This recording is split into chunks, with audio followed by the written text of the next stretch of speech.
नमस्कार दोस्तों, OCN network में आपका स्वागत है। महाराष्ट्र की राजनीति बड़े दिलचस्प मोड़ पर पहुंच गई है।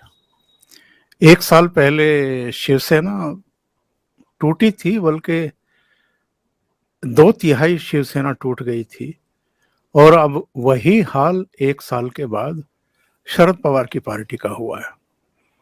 अब लोग तो ये भी चुटकी ले रहे हैं कि 2019 में जिन दो महान विभूतियों ने भारतीय जनता पार्टी के साथ दगा किया था, उन दोनों के साथ अब भारतीय जनता पार्टी ने काम कर दिया है, कांड कर दिया है। अब जरा गौर से अगर देखें तो महाराष्ट्र में कितने दल हो गए हैं। एनसीपी के 2 दल हो गए हैं, शिवसेना के 2 दल हो गए हैं।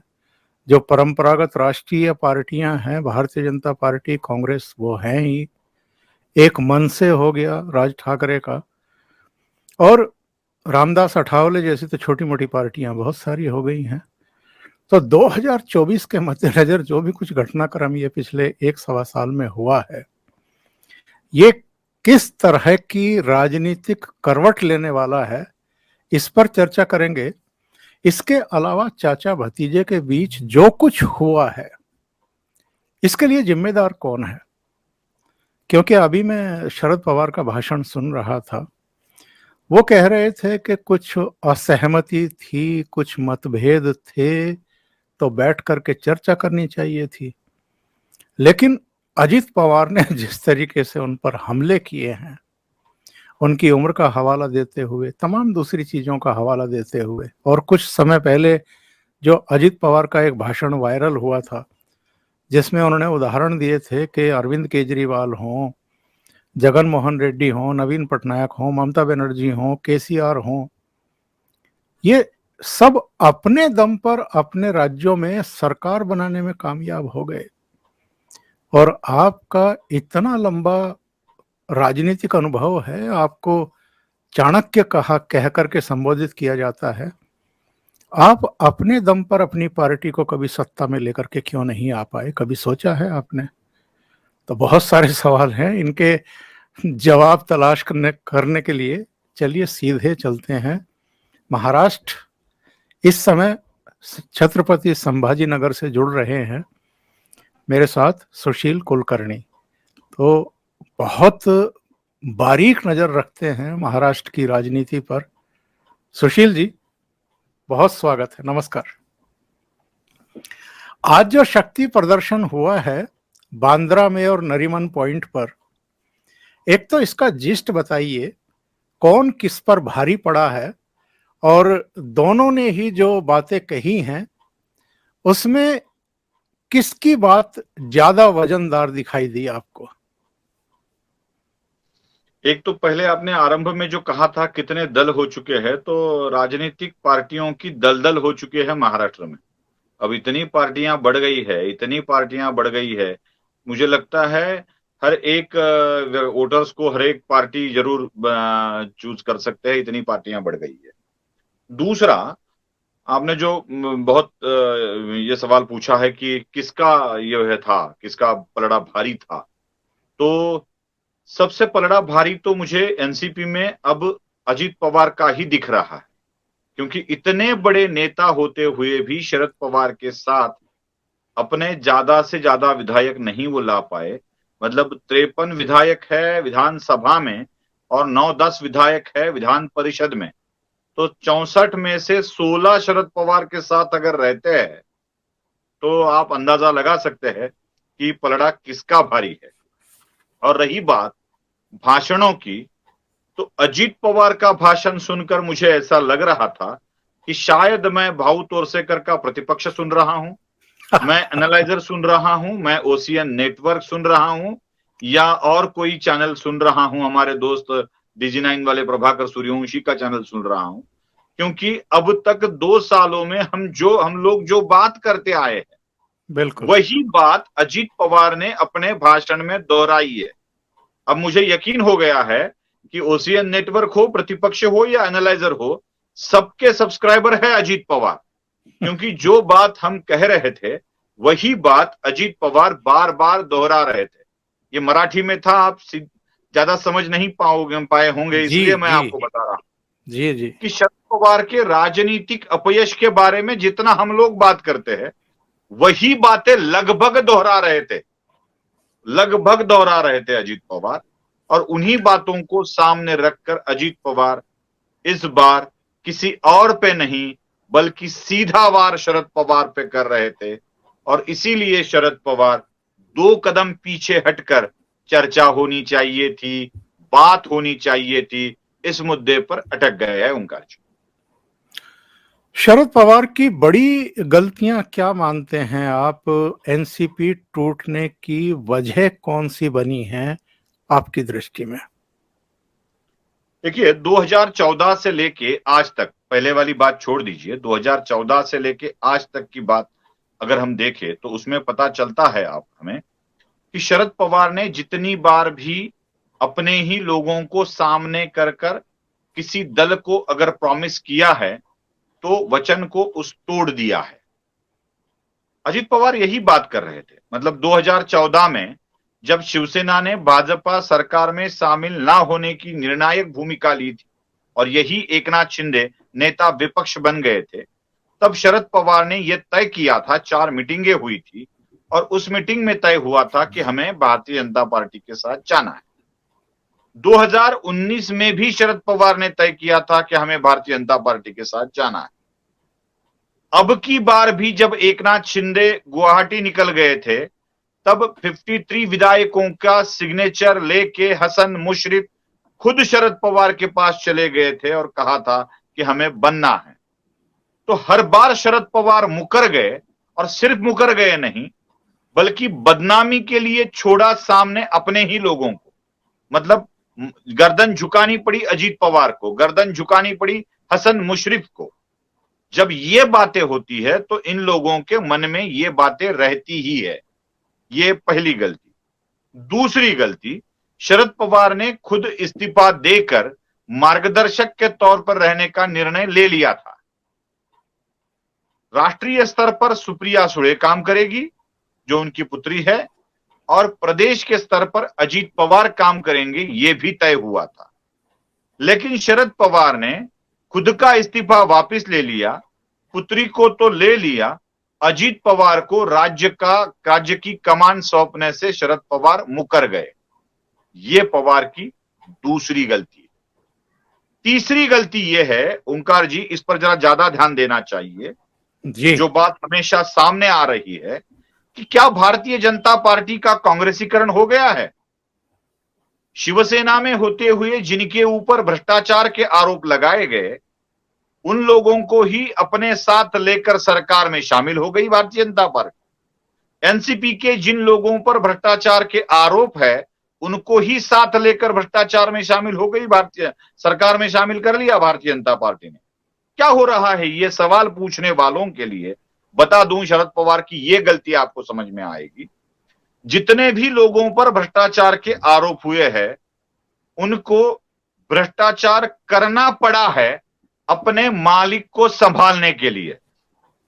मतलब हर एक केस में आप देखोगे, पाटनकर वाला मामला देखोगे, उसमें सीधा संबंध आता है मातोश्री के साथ।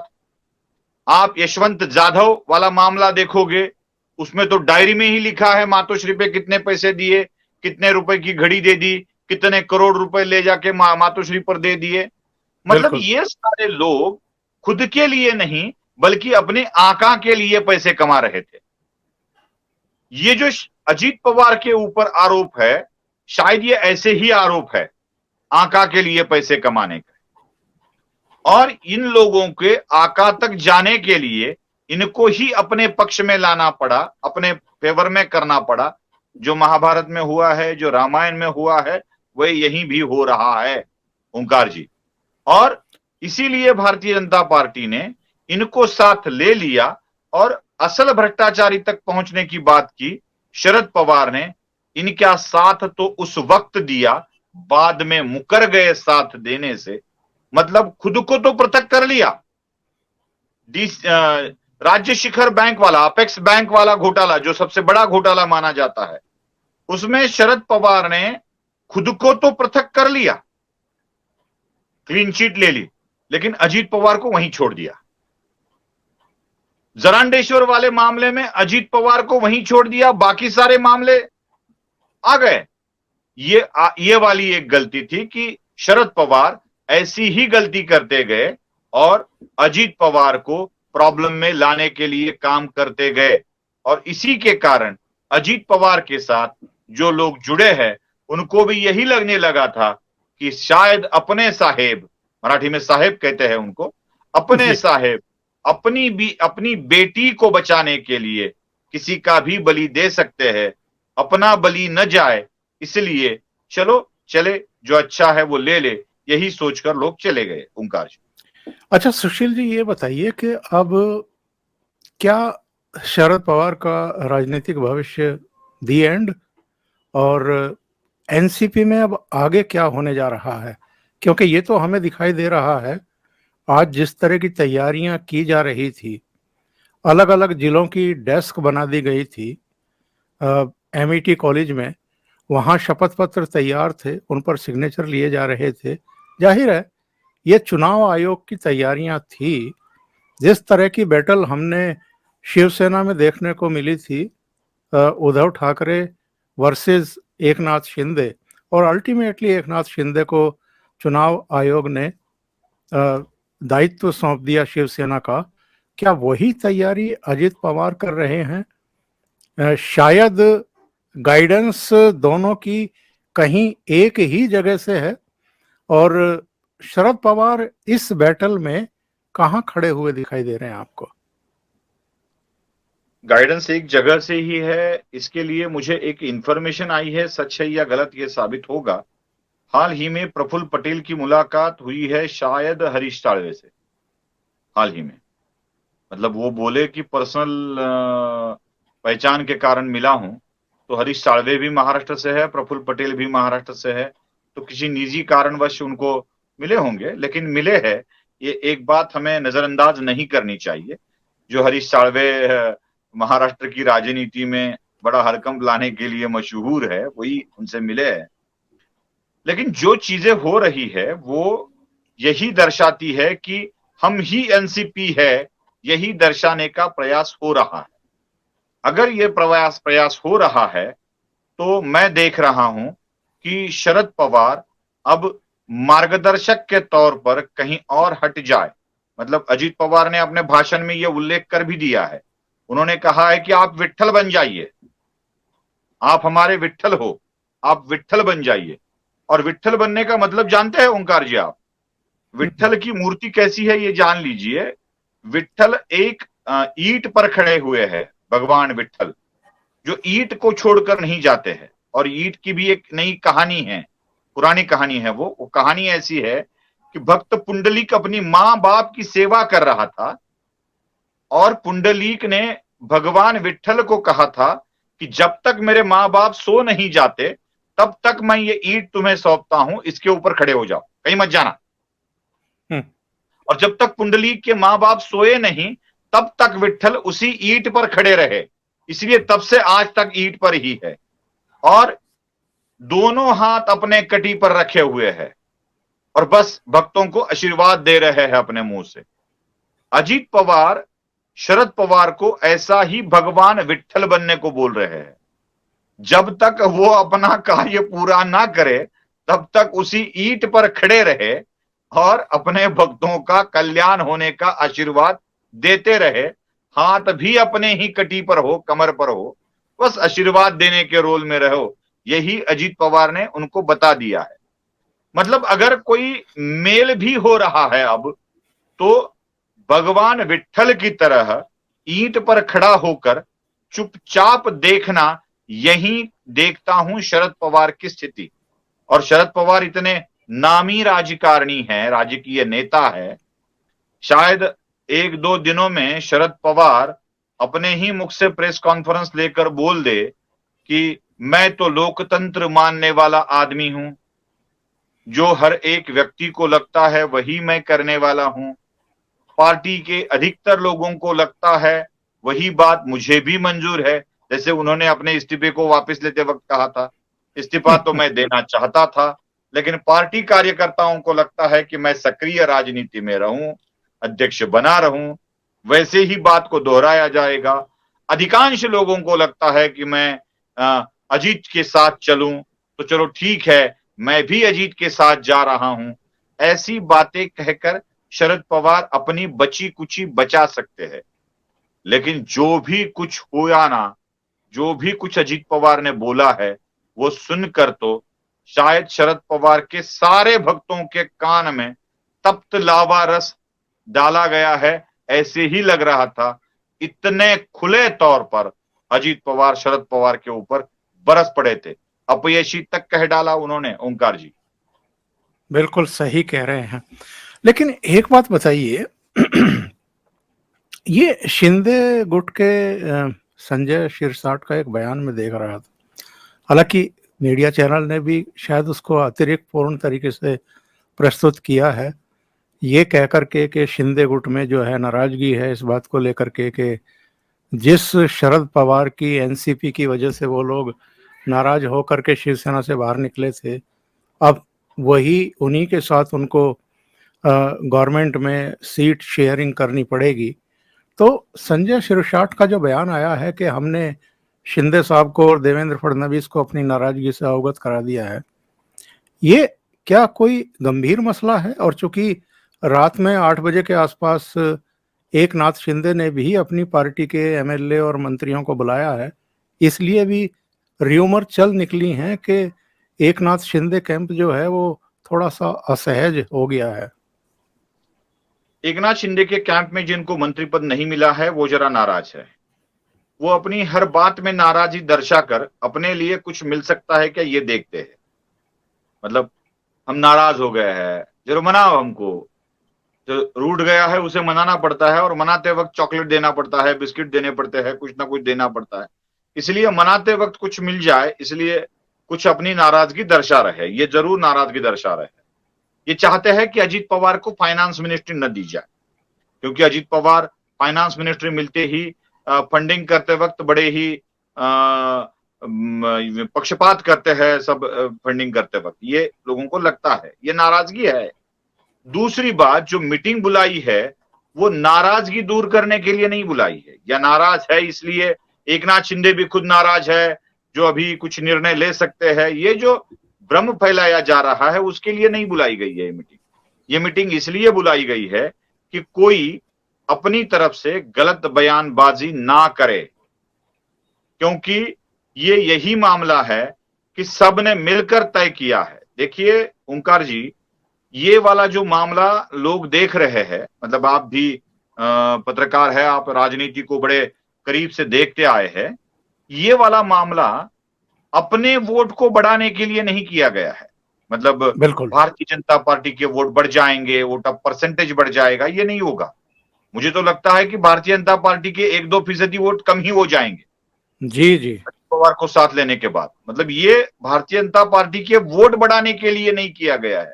मतलब कोई ऐसे गणित लगा देगा, कोई सेफोलॉजिस्ट बोल देगा कि भाई चलो अब भारतीय जनता पार्टी को पिछली बार 30% मिले थे, एकनाथ शिंदे के पास 10-15% वोट है, ये हो गए 45, अजीत पवार के आने के बाद और 5-6% बढ़ जाएंगे, ये हो गए 51 और जीत गई भारतीय जनता पार्टी।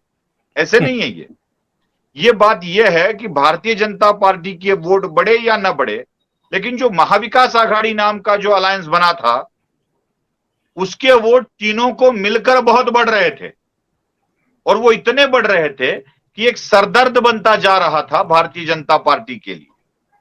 अपनी लाइन अगर बड़ी नहीं होती है तो ये उस भाषण में ठीक है, जो अपनी लाइन बड़ी कर दो, दूसरों की छोटी मत करो, लेकिन जब अपनी बढ़ती ही नहीं है ना तो दूसरों की छोटी करनी पड़ती है राजनीति में। जो एनसीपी के साथ अब होगा उसके वोट तो घटेंगे ही, और एनसीपी के घटेंगे का मतलब है कि महाविकास आघाड़ी के वोट भी घटेंगे। बस यही कारण है कि महाविकास आघाड़ी के वोट घटाने के लिए, और हम जहां है भारतीय जनता पार्टी के लोग ये सोच रहे हैं कि हम लोग जहां पर है वहीं पर रहे, वो घट जाए तो हम आ गए सत्ता में। तो इसी को सत्ता में आने का प्रयास के तौर पर ये सारी चीजें कर दी गई है। और चाचा भतीजा लड़ रहे हैं, आपस में उनकी नहीं बनती है, तो अपना फायदा करके लो, ये सोचना ही राजकीय सूझबूझ है। इसे ही शायद राजकीय शून्यता कहा जा सकता है। ओंकार जी, अच्छा ये बताइए, उत्तर प्रदेश में 80 सीटें हैं और फिर सेकंड लार्जेस्ट राज्य जहां से 48 सीटें आती हैं वो महाराष्ट्र है। उत्तर प्रदेश में तो भारतीय जनता पार्टी को कहीं कोई दिक्कत है ही नहीं, क्योंकि समाजवादी पार्टी, बहुजन समाज पार्टी, इन दोनों का जो परफॉर्मेंस 2014-2019 में रहा है, उसके बाद कोई बहुत क्रांतिकारी बदलाव जमीन पर हुए हों और इनको 2024 में कोई फायदा होता दिखता हो, ऐसा भी दिखाई नहीं दे रहा है। तो उत्तर प्रदेश को लेकर के तो भारतीय जनता पार्टी निश्चिंत है। कांग्रेस वैसे ही मरी पड़ी है। एक सीट पिछली बार आई थी, वो भी रायबरेली की, अमेठी से राहुल गांधी भी हार गए थे। अब उनकी निगाह सबसे बड़े दूसरे राज्य पर है, महाराष्ट्र पर। ऑपरेशन महाराष्ट्र या ऑपरेशन 2024 उनका चालू है। अभी आप 2024 की सिचुएशन महाराष्ट्र की क्या देख रहे हैं भारतीय जनता पार्टी के पॉइंट ऑफ व्यू से? देखिए, जैसे मरी पड़ी कांग्रेस उत्तर प्रदेश में है, वैसी ही स्थिति सेम है महाराष्ट्र में भी। एक ही जगह कांग्रेस को मिल पाई थी, चंद्रपुर वाली, और वो भी विधान सांसद, बड़ी दुर्भाग्य पूर्ण तरीके से उनकी मृत्यु हो गई है। तो आज की डेट में कांग्रेस के पास महाराष्ट्र में 0 सीट है जी। लेकिन एक बात आपको महाराष्ट्र और उत्तर प्रदेश में अलग देखने को मिलेगी। राष्ट्रीय पार्टी क्षीण हो चुकी है, लेकिन क्षेत्रीय पार्टियां बहुत जोरों शोरों से है, और इन्हीं पार्टियों ने एक अलग तरीके का राजनीतिक वातावरण यहाँ पे बनाया है। उत्तर प्रदेश में भी जातिगत राजनीति बहुत बड़ी होती है, लेकिन महाराष्ट्र में इसको विद्वेष का स्वरूप है। मतलब महाराष्ट्र में मराठा जो कम्युनिटी सबसे बड़ी है, उस कम्युनिटी के अंदर हिंदुत्व के खिलाफ वातावरण बनाने की कोशिश हो रही है। वैसे ही दलित, पिछड़े, ओबीसी, मराठा, ब्राह्मण, इनके बीच में एक संघर्ष ऐसा क्रिएट कर दिया, और इसी दरार को खत्म करने की आवश्यकता। अगर इसको कम न किया जाता, इस दरार को खत्म न किया जाता, तो शायद महाराष्ट्र की राजनीति में एक भयंकर राजनीतिक जातिगत संकट हमें देखने को मिलता। शायद अगर आने वाले दिनों में कोई दंगे होते या कोई हिंसात्मक व्यवहार होता तो भी इसका आश्चर्य नहीं होता, वो हो जाता था। भारतीय जनता पार्टी के लिए सीटें जीतने से ज्यादा जो ध्रुवीकरण हो चुका था जातिगत और धार्मिक राजनीति का, मतलब औरंगजेब तो था दिल्ली से, लेकिन उसके प्रियजन यहां पर बहुत बड़े पैदा हो गए थे। हैदराबाद से उसके निजाम के प्रियजन होने से अच्छा औरंगजेब के प्रियजन होने लगे थे, एमआईएम वाले, और बाकी भी लोगों को औरंगजेब का प्यार बढ़ता जा रहा था। और हर एक चीज में धर्म के साथ जातिगत विवाद भी बहुत उत्पन्न हो रहे थे। तो भारतीय जनता पार्टी के लिए इस विद्वेषपूर्ण विवादों को आवश्यक था रोकना। अगर ये न होता तो शायद भारतीय जनता पार्टी के लिए महाराष्ट्र की सीटें जीतना बहुत ही कठिन हो जाता। अब जो एनसीपी के साथ लोग आए हैं, इन लोगों में आप देख लीजिए, एक है खुद अजित पवार जो भारतीय जनता पार्टी पर आरोप लगाते थे, दूसरे छगन भुजबल जो ओबीसी के मुद्दे पर और ब्राह्मणत्व पर अटैक करते थे, तीसरे अमोल मिटकरी जो भी ब्राह्मणत्व पर अटैक कर एक नया जातीय संघर्ष निर्माण करने जा रहे थे, चौथे हसन मुशर्रफ जो मुसलमानों को साथ लेकर एक अलग वातावरण क्रिएट कर रहे थे। इन सभी को इकट्ठा कर अपनी पनाह में ले लिया है। तो भगवान की असीम कृपा से, अब भगवान कौन सा ये लोग ही तय करे, भगवान की असीम कृपा से यही विवाद निर्माण करने वाले लोग अब शांतिपूर्ण व्यवहार करेंगे, और इसी के कारण एक विद्वेषपूर्ण वातावरण अब महाराष्ट्र में नहीं होगा, और यही लाभदायक रहेगा भारतीय जनता पार्टी के लिए जो रिजल्ट पहले आया था वही रिजल्ट अभी आने की संभावना बन जाती है। ओंकार जी, एक बात और समझाइए सुशील जी। पिछले 1.25 साल में जो कुछ हुआ है, जब शिवसेना टूटी तो बहुत गद्दार बद्दार पता नहीं क्या क्या बताया 40 एमएलए को और 10 निर्दलियों को और 13 एमपी को। ये भी कहा कि इन गद्दारों को सबक सिखाने के लिए हम पूरे महाराष्ट्र की यात्रा करेंगे और जन जागरण करेंगे, संगठन को, पार्टी को फिर से खड़ा करेंगे। मुझे तो लगा नहीं, कभी याद नहीं, आप तो खैर वहां बैठे हैं, कि उद्धव ठाकरे और आदित्य ठाकरे ने कुल मिलाकर के आधा दर्जन भी रैलियां महाराष्ट्र के अलग अलग इलाकों में की हों। दूसरे, अब वही जवान शरद पवार भी बोल रहे हैं, 82-83 साल की उम्र है, उनकी बेटी की काबिलियत क्या है ये तो पूरा हिंदुस्तान जानता है। जो शिवसेना प्रकरण के बाद कह रही थी, उनका मतलब ज्ञान कितना परम है इससे पता लग जाता है। वो कह रही थी कि बाला साहब ने तो अपने जीते जी अपनी राजनीतिक वारिस जो है वो उद्धव ठाकरे को बना दिया था, तो चुनाव आयोग किसी और को वारिस कैसे घोषित कर सकता है। मतलब उनको कितना कानूनी ज्ञान है इससे पता चल जाता है। तो शरद पवार, क्या वाकई शरद पवार या उद्धव ठाकरे क्या जमीन पर उतर करके कुछ प्रतिवाद कर सकते हैं, खोई हुई जमीन वापस पा सकते हैं, अपने संगठन को फिर से खड़ा कर सकते हैं? नंबर 2, ये जो दोनों घटनाएं हुई हैं, रिएक्शन किस तरह के हैं जमीन से, यानी इनके जो मूलभूत कार्यकर्ता हुआ करते थे उनकी तरफ से किस तरह का रिएक्शन है? पार्टी बाप का माल समझने वाले लोग ऐसे ही रिएक्शन देंगे। मतलब राजनीतिक पार्टी को अपनी प्रॉपर्टी समझकर जो व्यवहार करते हैं ये इसी तरह का रिएक्शन देते हैं जो उद्धव ने दिया था। चुनाव आयोग को चुना लगाव आयोग कह दिया था और अभी जो सुप्रिया सुळे का आपने बोला वही, तो इनके लिए वही उत्तर ठीक है। ये लोग ऐसे ही बात करेंगे। इसके ऊपर बात करके भी और इनके ऊपर टिप्पणी करके भी समय और शब्द दोनों को जाया नहीं करना चाहिए। इनका ज्ञान बहुत बड़ा असीम है। ये बापट जैसे घटना विशेषज्ञ पर निर्भर रहते हैं, तो इनके बारे में क्या कहना। दूसरा, क्या उद्धव जैसे ही शरद पवार जो बातें कर रहे हैं, तो शरद पवार घूमते तो है, उद्धव की मानसिकता ही नहीं थी घूमने की, उद्धव की इच्छा भी नहीं होती घूमने की, लेकिन शरद पवार महाराष्ट्र में इस उम्र में भी घूमते हैं। लेकिन शरद पवार की 82 साल की उम्र को देखकर या उनकी प्रकृति को देखकर शायद ही शरद पवार अब महाराष्ट्र व्यापी कुछ दौरा कर पाएंगे या महाराष्ट्र को अपने पैरों के तले ले पाएंगे। नहीं हो पाएगा शायद शरद पवार से, लेकिन फिर भी शरद पवार ये कर पाएंगे। थोड़ा बहुत तो महाराष्ट्र में शरद पवार घूमेंगे, लेकिन तब जब शरद पवार घूमना चाहते हैं तब। मुझे तो लगता है कि शरद पवार अपने सर से कुछ बोझ उतार रहे हैं। मतलब उद्धव ठाकरे का भी बोझ उतर जाएगा जो इनके पीछे पड़ा है, और दूसरा उन्हीं के पार्टी के कुछ लोगों का बोझ भी उनके सर पर है।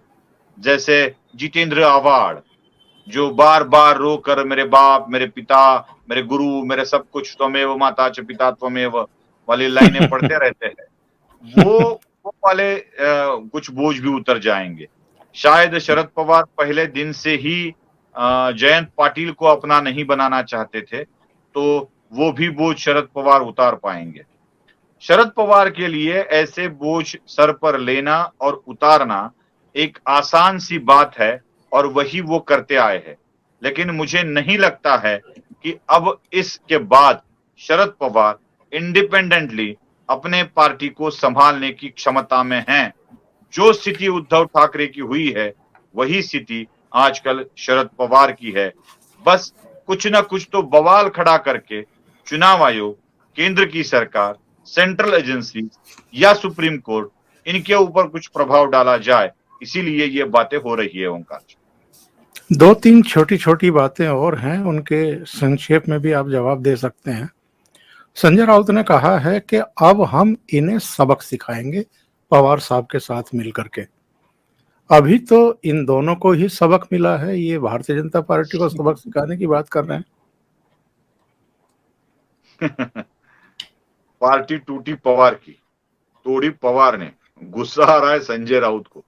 ये बेगानी शादी में अब्दुल्ला दीवाना क्यों बनने जा रहा है? और सबक सिखाने की बात रही, ऐसे ही सबक सिखा सिखा के तो उद्धव ठाकरे की वाट लगा दी संजय राउत ने। शायद अब इनके मन में शरद पवार की वाट लगाने का विचार है तो लगा देंगे, यही होगा शायद उनके मन में, बाकी क्या हो सकता है ओंकार। दूसरे जो ये बात कही जा रही है कि अब महाराष्ट्र सरकार में नेतृत्व परिवर्तन होगा और देवेंद्र फडणवीस मुख्यमंत्री बन सकते हैं, ये चंडू खाने की है या कुछ इस तरह का हो भी सकता है? डर फैलाओ, जब कन्वेंस नहीं होते हो तो कंफ्यूज करो, डर फैलाओ। कभी कहते हैं अजित पवार मुख्यमंत्री बनेंगे, कभी कहते हैं देवेंद्र फडणवीस मुख्यमंत्री बनेंगे, कभी कहते हैं देवेंद्र फडणवीस केंद्र में चले जाएंगे और अजित पवार को मुख्यमंत्री बनाया जाएगा। ये अफवाहें हैं, मैं लिख कर देता हूं। नवंबर 2024 तक महाराष्ट्र के मुख्यमंत्री पद पर एकनाथ शिंदे रहेंगे और अगर एकनाथ शिंदे के मन में कुछ आ जाता है तो, अगर ये वाली बात अगर है, ये अगर वाली बात है, इसमें कोई अर्थ नहीं है, तथ्यहीन बात है, लेकिन आ जाता है तो, अगर हम यही कर रहे हैं, एनालिसिस ही कर रहे हैं, बात ही कर रहे हैं, तो एक बात रख लेनी चाहिए। अगर एकनाथ शिंदे कुछ अलग विचार करते हैं तो देवेंद्र फडणवीस के मुख्यमंत्री बनने की आसार रह जाते हैं, लेकिन मुझे नहीं लगता है कि नवंबर 2024 तक सरकार में कुछ बदलाव होगा। नवंबर 24 तक ये सरकार चलेगी, चाहे एकनाथ शिंदे रहे, चाहे अजीत पवार रहे ना रहे, चाहे कोई रहे ना रहे, ये सरकार चलेगी और मुख्यमंत्री एकनाथ शिंदे ही रहेंगे। अंतिम सवाल मैं ये जानना चाहता हूं कि ये जो राष्ट्रीय स्तर पर विरोधी दलों को इकट्ठा करके एकीकरण अभियान चल रहा है, क्या महाराष्ट्र के इस ताजा प्रकरण से इसको किसी तरह का झटका लगा? विनायक राउत नाम के एक सांसद है, उद्धव ठाकरे के बहुत करीबी, उन्होंने उद्धव ठाकरे को एक सुझाव दे डाला कि महाविकास आघाड़ी से बाहर हो जाइए और छोड़ दीजिए वो वाला मामला, तो एक गया। कांग्रेस अभी शरद पवार के ऊपर भरोसा रखेगी क्या? तो शरद पवार गए और राष्ट्रीय स्तर पर शरद पवार के ऊपर जो जिम्मेदारी दी गई थी, मतलब सारा संगठन बनाने की, जो अपने विधायकों को और अपने सांसदों को अपना नहीं रख पाए, वो क्या खाक दुनिया इकट्ठा करके लेके आएंगे? और वो भी वही लोग जिनके अपने अपने कुछ विचार है, अपनी अपनी कुछ संभावनाएं हैं, उनके सपने हैं, ये इनके सपने के लिए ये करेंगे, ये मुझे नहीं लगता है। ये जो राष्ट्रीय स्तर पर बनने जा रहा है, इसमें शरद पवार का रोल अभी खत्म हो गया है और जैसे ही शरद पवार का रोल खत्म हो जाता है, बहुत सारे लोग इससे निकल जाते हैं, क्योंकि शरद पवार ही एक ऐसे है जो दो चार छोटे छोटे लोगों को तेरा भला होगा वो बुरा करने वाला ही ये डर दिखाकर साथ लाए थे, वो अपने अपने घर में निकल जाएंगे। ओंकार जी, बहुत बहुत धन्यवाद सुशील जी, ओशियन नेटवर्क के लिए इतना समय निकालने के लिए बहुत बहुत धन्यवाद आपका। Thank you so much.